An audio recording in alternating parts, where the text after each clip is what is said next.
Rebonjour à toutes et à tous, c'est Rari. Aujourd'hui on se retrouve pour une nouvelle vidéo où on va débriefer les huitièmes de finale et vous dire mes pronostics par rapport à ça, mais pas évidemment sur une idée, mais je vais expliquer pourquoi je vois plus ces équipes-là que l'autre.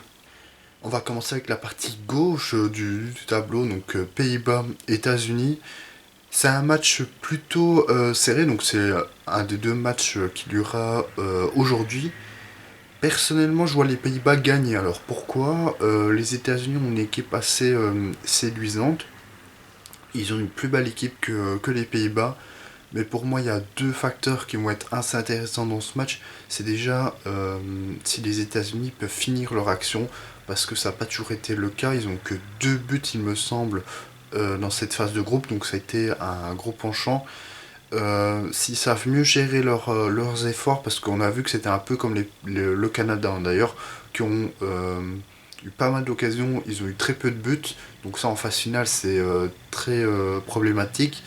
Et le fait aussi que, comment dire, ils soient, comment dire, qu'ils fassent énormément d'efforts.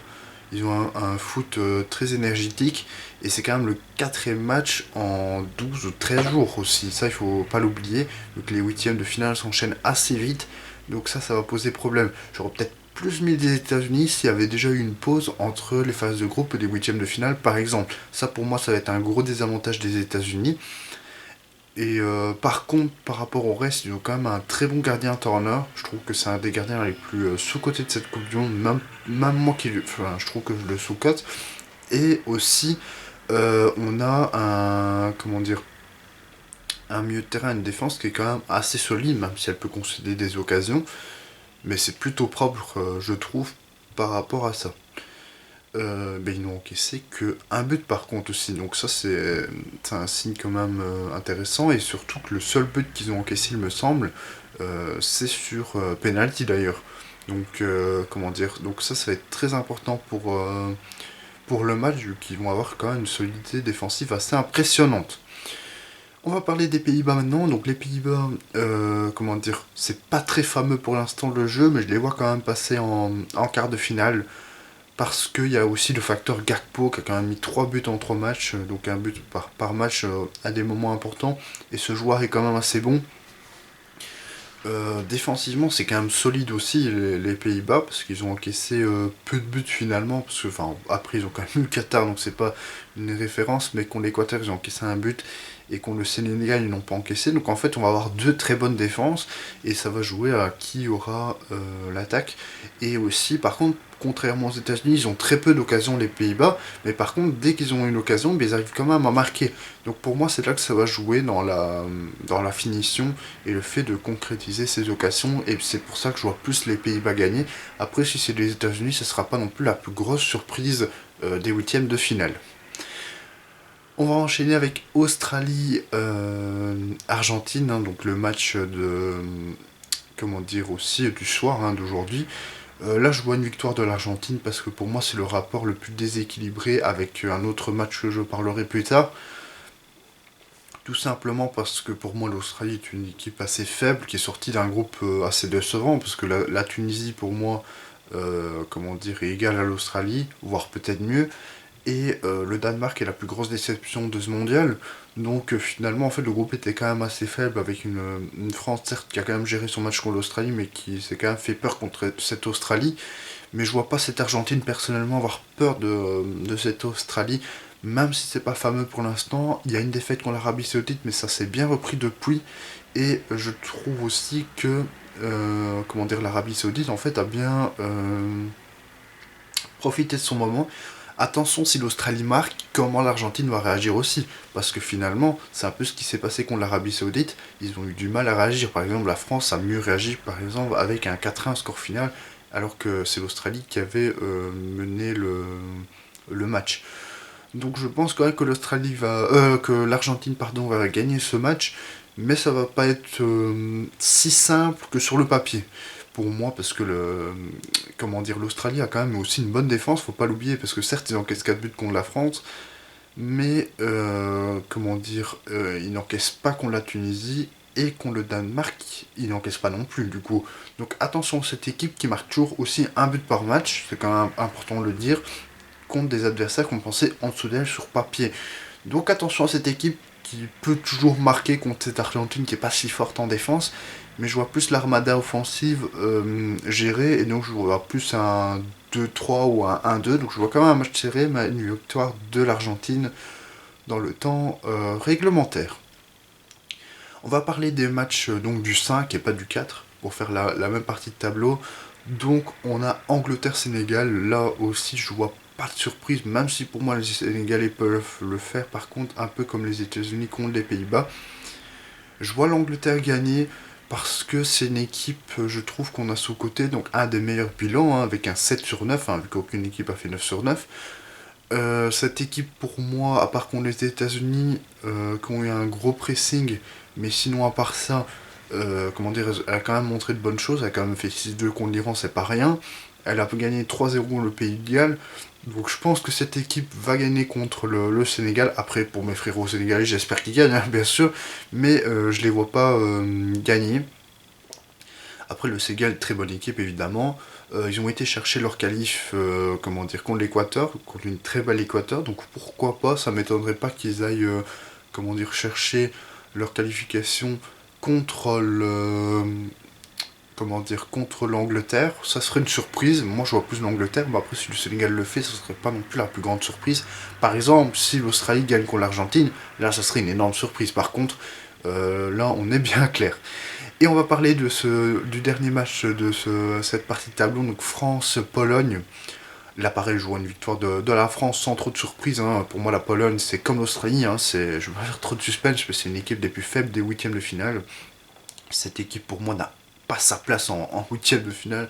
Un peu comme l'Australie. En termes de niveau, il y avait des équipes avec un meilleur niveau qui ne sont pas passées, tout simplement.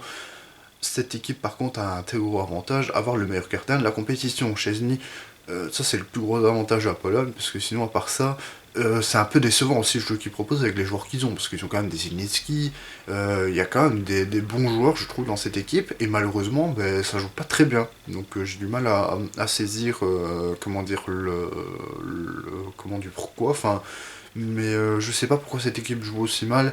Après, c'est un déclic aussi, parce que d'habitude, ils sont éliminés en phase de groupe. Ici, ils passent les huitièmes, donc pourquoi pas se réveiller.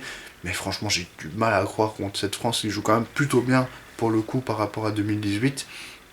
Certes, ils ont perdu contre la Tunisie, mais c'est plus un accident de parcours avec les réservistes qui pour certains, n'étaient pas à leur poste. Donc là, je vois évidemment la France gagner sans trop de surprises. On parle de la deuxième partie de tableau maintenant, avec un Japon-Croatie assez intéressant. Pour moi, ça va être le match le plus serré de ces confrontations, et peut-être le plus beau match aussi. Enfin, il y a peut-être un autre qui va être serré, mais je vous en parlerai après. Ben moi, je vois une victoire du Japon. C'est peut-être une surprise, mais pour moi, cette équipe japonaise, si elle bat l'Allemagne et l'Espagne, comme je vous avais dit dans mon comment dire, prono, eh ben tout simplement, ça peut le faire. Surtout que le Japon, ils ont une force, c'est le banc. Et pour moi, la Croatie a quand même pêché dans l'effort physique. Surtout qu'en plus, on va enchaîner un quatrième match d'affilée, un peu comme les États-Unis. Mais là, parce qu'on a quand même une équipe vieillissante. Et je trouve que contre la Belgique, contre le Maroc, ça s'est ressenti. Contre le Canada, par contre, je vous avoue que je sais pas très bien. Enfin, comment dire, c'est pas le match que j'ai plus regardé. Mais, comment dire, en tout cas, en fin de match, contre les deux matchs-là, ils ont quand même souffert. Et le Japon, on sait qu'ils peuvent attaquer, qu'ils peuvent attendre, et que, comment dire, les solutions aussi peuvent venir du banc. Ce qui n'est pas forcément si le cas de la Croatie, qui pour moi a un 11 bien fixe, avec peut-être un ou deux joueurs qui peuvent dépanner en, comment dire, sur le banc, mais pas plus. On a quand même une très bonne défense croate, avec un Gvardiol qui fait un mondial monstrueux, peut-être le meilleur défenseur de cette Coupe du Monde, hein, tout simplement. Il n'y a pas d'équivalent pour l'instant, je pense. Mais on n'a pas un gardien qui est très serein dans les sorties. On a quand même pas mal de comment dire, de difficultés en attaque, à part le match contre le Canada, comme je vous ai dit. Mais pour moi, je pense vraiment que le Japon peut le faire parce qu'en fait, le Japon, ils savent vraiment gérer leurs efforts. Et pour moi, c'est une des forces et c'est peut-être l'équipe qui le fait le mieux. Pas comme par exemple la Corée, les États-Unis, le Canada. Eux, ils ont des efforts, mais ils arrivent à gérer leurs moments forts, on va dire, et aussi à gérer leurs moments faibles. C'est très important dans une Coupe du Monde. Ils ont quand même battu l'Allemagne et l'Espagne, c'est pas rien. Parce que la Croatie, on le rappelle, comment dire, certes, ils sont invaincus dans cette phase de poule, mais ils battent juste le Canada, hein, ils battent pas la Belgique, ils battent pas le Maroc. Un Maroc solide, une Belgique quand même assez fébrile. Et encore contre la Belgique, ils peuvent clairement sauter à la fin du match. Franchement, Lukaku, il mord la feuille, enfin il mange la feuille et il peut marquer minimum 3 buts, voire 5. Donc franchement, pour moi, cette Croatie, je pense qu'elle va se faire éliminer par un Japon plutôt séduisant. Et par contre, si ça va en prolongation, là évidemment, je vois aussi le Japon gagner. Attention, le Japon aussi, c'est par contre au gardien aussi qui est pas non plus le meilleur du tournoi. La défense, pareil, c'est pas non plus la meilleure du tournoi, mais pour moi, comment dire, ils vont quand même comment dire, se qualifier en quart de finale. Maintenant, Brésil-Corée du Sud. Alors là, c'est un affrontement, pour moi, je vois quand même le Brésil au-dessus, même si, en fait, pour le Brésil, c'est peut-être le pire tirage. Alors je m'explique pourquoi. Parce que cette équipe de Corée, elle arrive à très bien presser, et je pense que si elle presse cette défense brésilienne, ça peut, comment dire, leur jouer des tours, parce que pour moi, c'est peut-être une des confrontations, comment dire, les plus pièges pour le Brésil, parce qu'on a tendance à dire que ils vont aller jusqu'au quart tranquille le Brésil et affronter l'Argentine en demi. Mais en fait, pour moi, c'est des confrontations assez compliquées pour le Brésil par rapport à, par exemple, l'Argentine ou bien la France. En huitième, hein, je parle pas en quart. Comment dire. Pour moi, je vois évidemment le Brésil gagner. Parce que, comment dire, ils perdent contre le Cameroun, certes, mais c'est un peu contre le cours du jeu avec l'équipe B, on le rappelle, hein, 11 joueurs de l'équipe B. Et par contre, moi je vois aussi un avantage pour le Brésil, c'est qu'ils ont pu se reposer les cadres, et pas la Corée du Sud, justement, qui ont un football pas mal de. Comment dire, pas mal athlétique, mais comme je vous ai dit, ils vont enchaîner encore un match, un quatrième match. Donc là, je vois plus le Brésil, je pense que cette confrontation aurait fait plus de mal si s'il y avait une pause entre les phases de groupe et les huitièmes de finale. Je pense que là, la Corée aurait pu jouer son coup. Pour l'instant, voilà, je vois pas de surprise dans les 6 premiers matchs, même si Japon, je pense que ça va être une surprise pour le coup. On va parler d'Espagne-Maroc, et là, par contre, c'est une grosse surprise, mais je vois le Maroc s'imposer. Alors pourquoi Tout simplement parce que pour moi, le Maroc est peut-être l'équipe qui a fait la phase de groupe la plus sous-cotée du tournoi. Alors je m'explique pourquoi. Déjà, ils sont 7 sur 9, donc c'est un des meilleurs bilans avec le Pays-Bas et l'Angleterre. Les Pays-Bas ont pas fait une très belle impression dans un groupe plutôt faible. L'Angleterre, pour moi, a quand même fait une belle impression. Je trouve qu'on sous-cote un peu ce qu'ils ont fait. Par contre, le Maroc, quand même, le groupe qu'ils avaient, Belgique, Croatie et Canada, franchement, c'est pas rien de faire un 7 sur 9 quand même. Faut bien s'en rendre compte.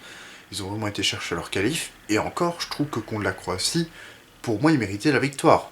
Donc cette équipe, elle ne prend aussi qu'un but, un CSC contre le Canada, contre une équipe qui pousse vraiment. Et je pense que contre une équipe qui a la possession contre l'Espagne, en fait c'est aussi peut-être le pire tirage pour l'Espagne. Parce que c'est une équipe vraiment solide défensivement. Pour moi la plus solide défensivement du tournoi. Avec un très bon gardien. On a même vu le deuxième gardien très bon face à la Belgique. On a vu, comment dire, un 4 de ligne arrière très solide. On a vu Mazraoui blessé au premier match. Son remplaçant, par contre, j'ai oublié son nom, mais il a été très bon aussi.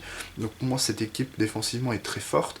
On a un Sofiane Amrabat dans le milieu de terrain très bon aussi. Cette équipe, pour moi, avec le Japon, va être la surprise de ce mondial. Et à côté, bon, on a l'Espagne, certes, qui a fait un 7-0, mais après, c'est quand même un match nul contre l'Allemagne. Et après, c'est une défaite contre le Japon. Donc cette équipe, pour moi, mentalement, c'est pas trop ça. Certes, elle va avoir pas mal de ballons, mais je pense que le Maroc peut, comment dire, convertir ses occasions un peu comme un Japon, avoir assez peu de tirs et finalement concrétiser.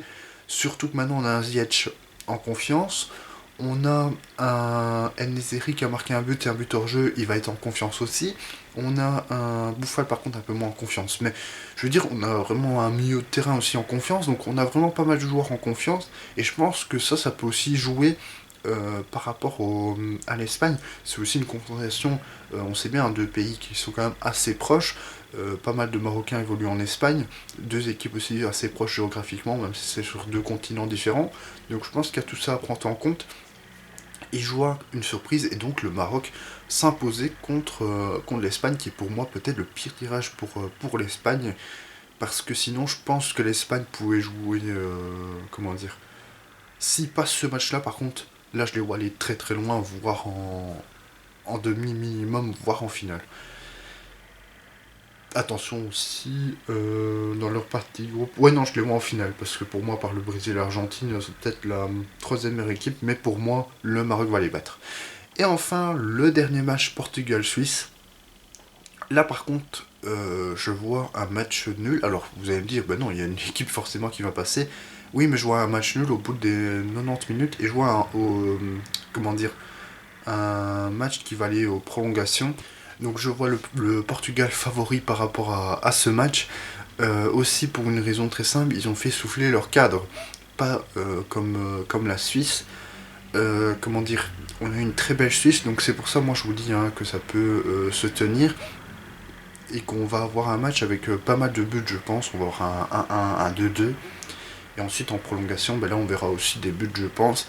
Et que par contre le Portugal va finir par s'imposer parce qu'il y a aussi une meilleure, peut-être un meilleur effectif et un meilleur banc, même si la Suisse a pas un banc dégueulasse du tout, hein. Franchement avec un Seferovic par exemple en attaque, ou même d'autres joueurs qui sont assez bons, j'ai pas les noms en tête, mais comment dire, je vois cette équipe portugaise gagner. Après encore une fois, si la Suisse gagne, ça ne sera pas non plus une surprise pour moi, parce que comme je vous le dis, je vois vraiment un match aller en prolongation, et peut-être même le seul aller en prolongation. Allez, pourquoi pas Maroc-Espagne, et finalement le Maroc qui s'impose. Aussi, je ne l'ai pas dit pour ce match-là, attention à Unai Simon, qui n'est pas le meilleur point de l'Espagne, il est peut-être le point faible, alors que Bounou est très bon, et même le deuxième gardien marocain, ça j'avais dit précédemment. Voilà, ben j'espère que cette vidéo vous aura plu. On verra à la fin des huitièmes de finale si j'avais eu raison ou pas, donc impossible que j'ai raison partout, je pense. Mais comment dire, j'espère avoir une grosse partie quand même que j'ai raison, même si après, pour la communauté francophone, évidemment, j'espère que la Suisse et le Sénégal vont s'imposer. Voilà, j'espère que cette vidéo vous aura plu, et moi je vous dis salut!